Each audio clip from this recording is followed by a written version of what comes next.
네, 반갑습니다. 예, 반갑습니다. 네, 오늘 그 날씨가 많이 춥습니다. 바깥 날씨가 춥기 때문에 오늘 같은 날은 나이 많으신 분들은 이 거동이 불편합니다. 그래서 이렇게 낙상, 다치는 이런 사고가 많습니다. 그래서 많이 주의를 하시기 바랍니다. 자, 오늘 강의 내용은 실무 강의 중에서 지금 이제 일주별로 이렇게 공부를 하고 있습니다. 오늘 그 일주는 해당 일주가 갑오 일주가 되겠습니다. 이 갑오 일주에 태어난 사람은 먼저 맨 처음에 갑목이 성격이 어떻고 그 다음에 그 오가 어떤 성격이 있느냐 그 두 성격을 가지고 어떤 이렇게 성격을 판단한 다음에 주변에 태어난 연도가 어떻느냐 또 태어난 달이 어떻느냐 태어난 시가 어떤 알아가지고 그 사람의 운명과 성격과 운명 그 모든 것이 결정된다고 하겠습니다. 그래서 이렇게 일간을 중심으로 하는 것을 보고 또 좌우 그 일간을 중심으로 사주 8글자의 그 상관관계나 그리고 운을 이렇게 판단하는 것을 보고 우리가 그 명리학을 이름하여 자평명리라고 이름합니다. 그래서 지금은 명리학 중에서도 자평명리에 관련된 공부를 지금 하고 있습니다. 그래서 그것을 응용을 해서 마지막으로 개운법이란 그 덕담, 개운에 관한 덕담을 해주는 것으로서 상담을 하고 있습니다. 자, 여러분 다 같이 흑판을 보면서 공부를 하도록 하겠습니다. 자, 오늘의 일주는 갑오. 갑오 일주가 이렇게 나와 있을 때 먼저 이제 용신을 찾아야 되겠죠? 용신. 자, 용신을 찾으려면 신강신약을 찾아야 되는데 신강신약은 인성이 비급이 있느냐를 보고 비급과 인성이 50% 이상 되면 신강이라 하죠. 그런데 이 사주를 보십시오. 가만히 한번 보십시오. 인성과 비급이 보이지 않습니다. 사주에. 이렇게 인성과 사주의 비급이 천간에 보이지 않으니 지지를 찾아보는데 지지에 마침 축 속에 개신기입니다. 축이 개신기인데 축 속에 수가 하나 개수가 들었습니다. 그래서 이것을 인성이기 때문에 용신으로 삼고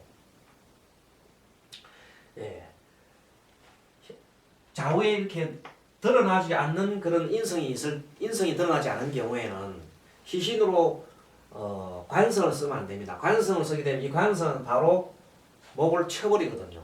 중간에 완충작용이 있어야 됩니다. 완충작용이 수인데 수가 사주에 없으면 바로 때리기 때문에 희신을 쓸 수가 없고 희신은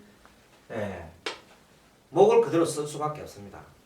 그래서 용신은 수에 있고 희신은 목이고 기신은 토요, 구신은 금이요, 한신은 화다 이렇게 볼 수 있습니다. 그런데 이 사람은 이 용신이 보이지 않을 정도로 굉장히 용신이 보이지 않는다는 것은 사회 적응력이 그만이 없다는 말입니다.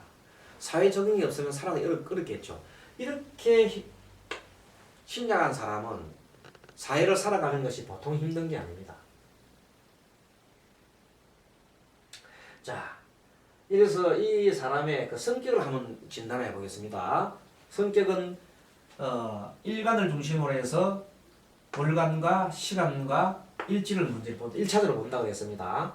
자, 여기서 가장 나타나는 것이 뭐냐면 일간 그 성격을 분석할 때 가장 중요한 것이 일간이 뭐와 합이 되는가를 잘 봐야 됩니다. 1차적으로 합. 왜냐하면 일간은 합되는 것에 가장 관심을 많이 가지기 때문이다. 이 사람 마음은 합되는 것이 양쪽에 있는 기토, 즉 정제에 관심이 많기 때문에 이 모든 생을 항상 보면 이 재물과의 관련을 가집니다. 그래서 항상 돈과 관련해서 뭔가 모르게 성취를 하려고 하는 욕구가 강합니다. 그래서 성취욕구, 재물에 관한 돈, 여기에 모든 돈에 대한 생각을 계속 끊임없이 하고 있습니다. 그런데 이 사람이 여기 있는 그 돈이나 또 여기 있는 그 성취욕구 이런 것이 욕구가 너무 강하기 때문에 이것이 토가 되어 있는데 이것이 귀신이거든요. 귀신작용을 하게 되면 그것이 자기가 도움이 안 되는 겁니다. 말하자면 너무 지나친 욕망,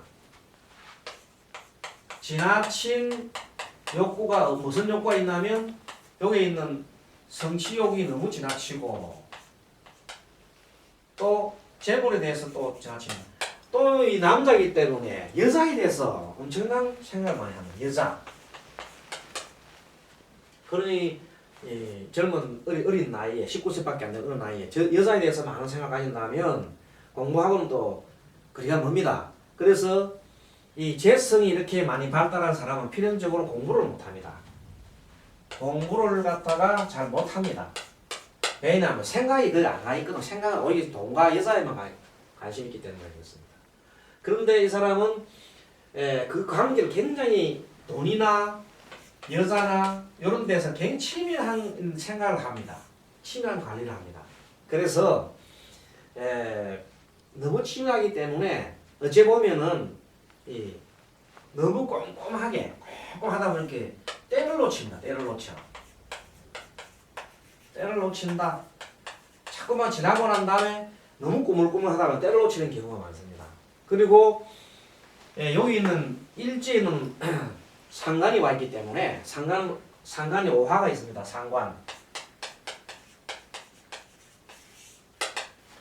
상관이 와 있었기 때문에 말을 잘합니다. 뭔지 자기가 말은 잘합니다. 말을 잘하는데 이 말이 요것도 일종의 화는 여기 말하는 정화입니다. 속에 있는 이 정화는 경금을 대입시켜 보면 본래 속성이 정관이라고 했습니다. 정관. 본래 속성이 정관이라고 해요. 정관적 상관이기 때문에 정관은 합리성이잖아요. 그래서 이 사람은 말을 할 때 자꾸만 자기 합리화를 많이 시킵니다. 자기 합리화. 바로 말을 잘 합니다. 말을 갖다가 청산유수로 합니다.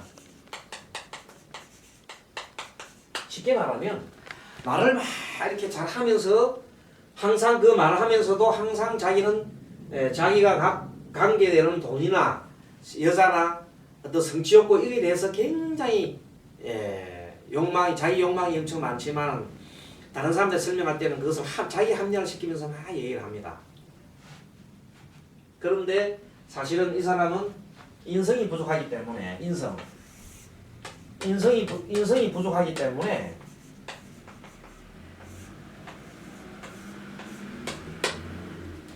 자기 역량이 부족합니다. 지식이나 에너지가 부족합니다. 그래서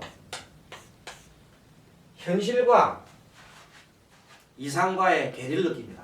현실은 자기는 이렇게 욕망은 엄청나게 큰데 현실은 따라가지 않거든요. 그러니까 이 사람은 현실과 욕망의 괴리를 느껴가지고 항상 마음이 항상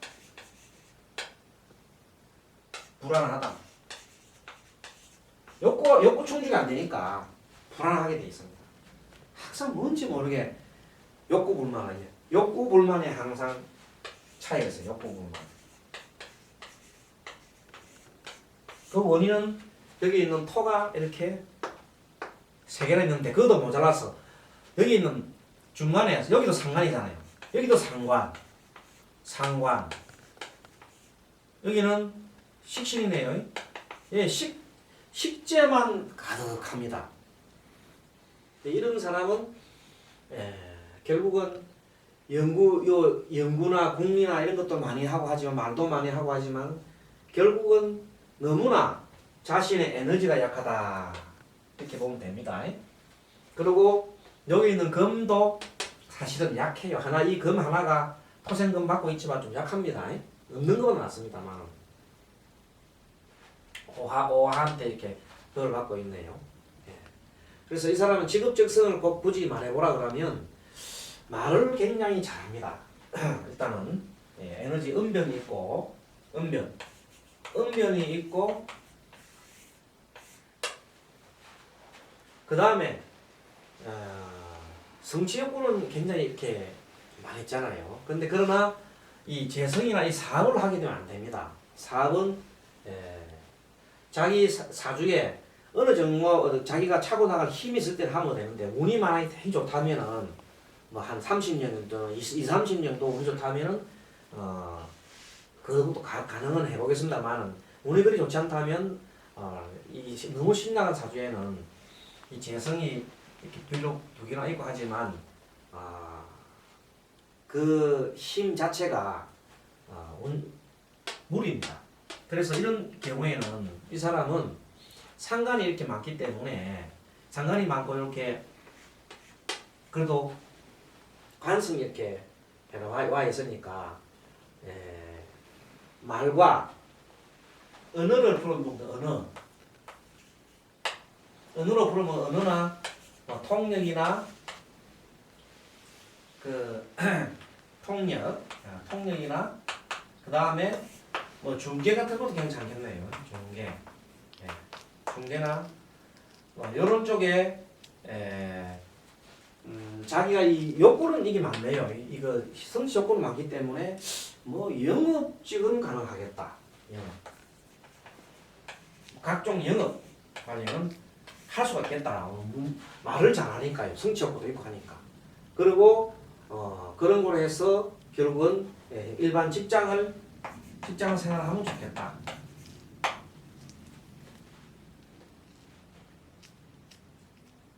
그리고 재성에 관련돼서 생각하는 꼼꼼한 그런 어떤 그 부분도 있기 때문에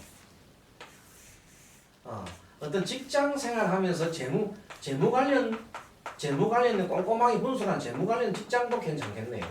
재무 관련 직장 그것도 뭐 상당히 재무 관련 직장은 돈과 관련된 것은 좋겠습니다. 그러면 이런 사람들은 뭐 금융기관에 근무하면 안 되겠나? 괜찮습니다. 금융기관에도 괜찮습니다. 금융기관도 괜찮지만 자칫하면 이 사람이 돈에 너무 박히다 보니까 잘못하면 거의 돈에 유혹을 당해서 오히려 실수를 할 수도 있겠죠. 돈을 많이 만지는 곳에 들어가 있으면 잘못하면 실수를 할 수 있겠죠. 그런 것은 조심해야 되겠습니다만 일단은 어쨌든 재무 관련 쪽에 일반 직장은 해도 되겠다. 근데 사업을 하기에는 너무나 역부족이다. 에너지가 좀 충족이 돼야 됩니다. 만약 이 사람이 사업을 꼭 하고 싶다. 그러면 인성과 비거분에 하면 되겠습니다. 나중에 그거는 운해사업 찾아보겠습니다. 자, 그러면 이 사람은 배우자로 어떻게 했냐? 결혼을 하게 되면 앞으로 배우자는 어떻게 했느냐? 배우자가 상관이니까 화는 여기서 한신입니다. 좋은 것도 아니고 나쁜 것도 아닙니다. 그렇기 때문에 배우자는 자기한테는 자기 힘을 신약한 사주에서 상관이면 사실은 힘이 듭니다. 자기 약한 데다가 더 빼면 얼마나 힘이 가겠습니까? 그래서 배우자는 자기는 배우자 인연 어떤 사람이냐면 자기가 배우자를 막 도와주려고 해요. 약한 사람이 자기도 약한 사람이 배우자를 도와주려 하니까 배우자는 자기가 어떤 사람이냐면 누이 같은 사람을 좋아해요.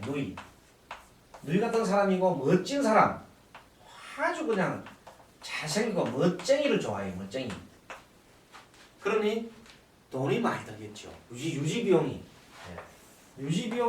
엄청나게 많이 듭니다. 그러니까 결국은 약한 자기가 이 배우자를 만나게 되면 돈도 막 많이 쓰고 하니까 자기 힘도 없어서 허겁지겁 해서 질질 끌리다닐 수도 있겠습니다. 그래서 어째 보면 배우자 인연은 보통이긴 하나 사이는 좋지만 자기 힘은 빠진다. 자기 힘은 그냥 쭉 빠져버려 이렇게. 그런 관계다. 자, 그런 관계인데 이 배우자라는 사람은 자꾸 옆에 화생토 하니 사회적으로 자꾸만 다니면서 돈 쓰고 다니네요. 돈 벌이 오는 게 아니고. 이 배우자는 자꾸 돈을 더 써. 그러니까 돈을 자꾸 또 쓰니까 내가 죽을 맛이야. 이 화생도 하니까 배우자는 그렇게 힘이 든다고. 자, 자식운은 볼까요? 자식운도 배우자운과 다르지가 않습니다. 같은 화잖아요. 배우자도 자식도 내한테는 힘이 든다. 네, 힘든 존재다. 나의 힘을 막 뺏는다. 그래서 나쁜 관계는 아니죠. 그래도 식신이니까 나의 어떤 식신이잖아요. 나의 밥그릇이 될 수 있잖아요. 그래서 이 전체로 볼 때 이렇게 볼 때 이 사주는 전반적으로 이런 사주를 딱 가지고 나타나는 사람은 이 인생을 살아갈 때 굉장히 힘이 많이 드는데 힘이 드는 이유가 어디 있느냐면 자기 자신 마음에 있습니다. 구성된 마음이 너무 재선 쪽에 일 성취를 하고 싶은 쪽에 마음이 너무 많기 때문에 그쪽에 모든 생각이 골똘하게 와 있습니다. 그래서 이것을 성취하기 위해서 말도 잘하는 겁니다. 요 재성을 성취하기 위해서 말을 잘한다고요. 말을 막 하는데 말하면서도 항상 돈의 생각을 갖고 있는 겁니다. 돈과 여자. 돈과 여자, 남자니까. 근데 그게 어느 정도만 뭐 한 개 정도는 아니었으면 된다. 이 세 개나 이렇게 돼 있으면은 너무나 지나치기 때문에 꿈이 너무 크잖아요. 그러면 이런 사람 물어보면 대개 이런 얘기를 합니다. 저는요 빌딩을 한 30층짜리 빌딩을 갖고 싶고요. 스님, 저는 빌딩 30층짜리 갖고 싶기 저기 분입니다. 그런데 제가 공부를 많이 해서 이런 것을 할 수 있을까요? 이렇게 또 물어봅니다. 기가 잘 들어오시죠. 공부를 해가지고 언제 이런 자기 꿈을 맞추겠습니까? 근데도 이런 사람은 항상 평생을 그렇게 꿈을 꾸고 있습니다. 만약 이런 사람 결혼하게 되면 그 결혼한 배우자는 자기는 생각하는 자기보다 나이가 좀 적고 누이 같은 사람을 좋아하거든요. 그렇게 만나야 되는데 거꾸로 만약에 예를 들어서 음한 그 부인을 만났다 합시다. 그러면 이 사람은 더 살 수가 없겠죠. 그러니까 어쨌든 간에 이 사람은 좀 부드러운 인수격인 사람을 만나야 인수격 어머니 같은 사람을 만나야 이 사람은 어찌 보면 잘 이렇게 가르쳐주고 안내를 해줘야 아마 됩니다. 근데 자기 사주대로 아주 이쁜 여자 같은 멋쟁이 아가씨 같은 사람을 자꾸 하면은 유지비용만 자꾸 들어가고 도대체가 자기 인생이 풀리지가 않습니다. 이 사람 거꾸로 자기를 좀 챙겨줄 수 있는 그런 사람을 부인으로 맞이해야 되겠죠. 그래서 너무 약합니다. 약하기 때문에 이 사람은 만약에 꼭 구한다 그러면 절대적으로 이 사람은 물이 부족하잖아요. 그 다음에 덕담을 얘기하면서 나오겠지만 이 사람은 결국 물가에 좀 살면 좋겠네요. 물가에 물이 많은데 나무와 숲이 우거지는 그런 사이에 있으면서 좀 너무 각박하잖아요. 화토가 이렇게 각박하기 때문에 마음이 이렇게 좀 부드럽고 그런 마음을 길러주는 것이 도리인 것 같습니다. 그래서 먼저 재물에 대한 욕심을 많이 내려놓고 모든 것은 자기의 마음에 달았다는 것을 진실로 깨닫게 해주면 좋은데 나이가 19세니까 참 어렵겠네요. 아직까지 뭘 처리했겠습니까? 자, 다음 시간 또 잠시 쉬다가 곧 이어서 강의를 하도록 하겠습니다. 자, 수고했습니다.